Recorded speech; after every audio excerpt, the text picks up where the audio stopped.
Ui, sáng bãi trượt rồi, bấm start đi.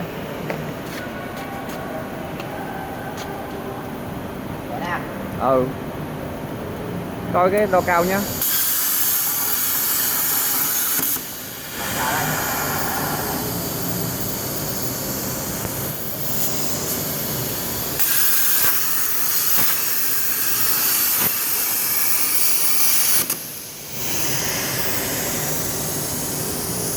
Ui, bật flash lên đâu nhìn thấy gì.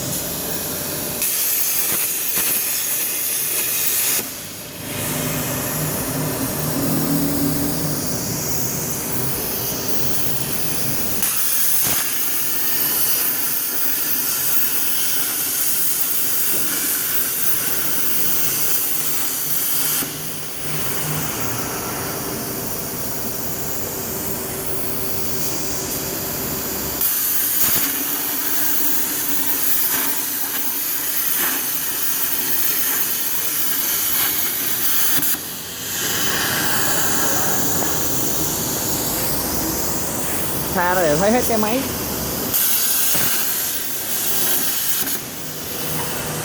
Đâu có ôm hết được cái màn hình đâu, xa lắm, không thấy được.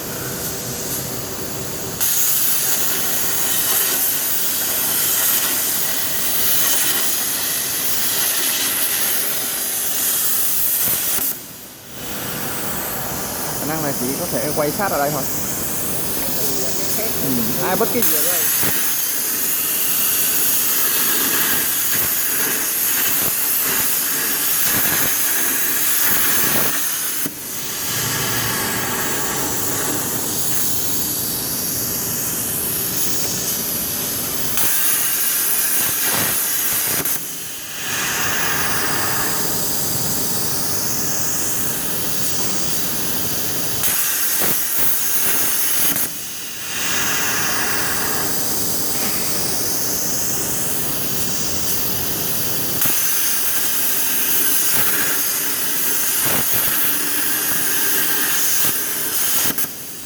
Sợ dung lượng nặng quá không ốp lên được.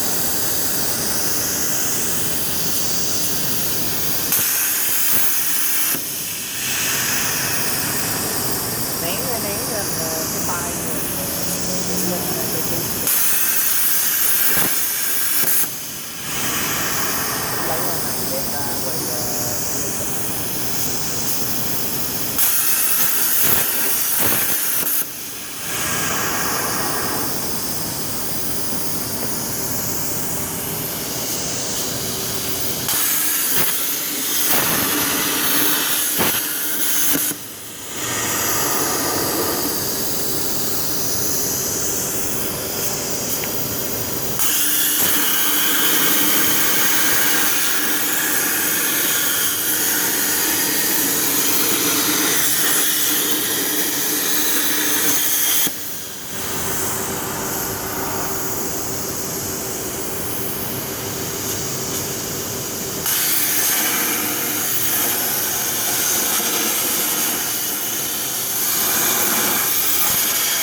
trong này.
Được rồi, nãy rồi, đừng chạy lên.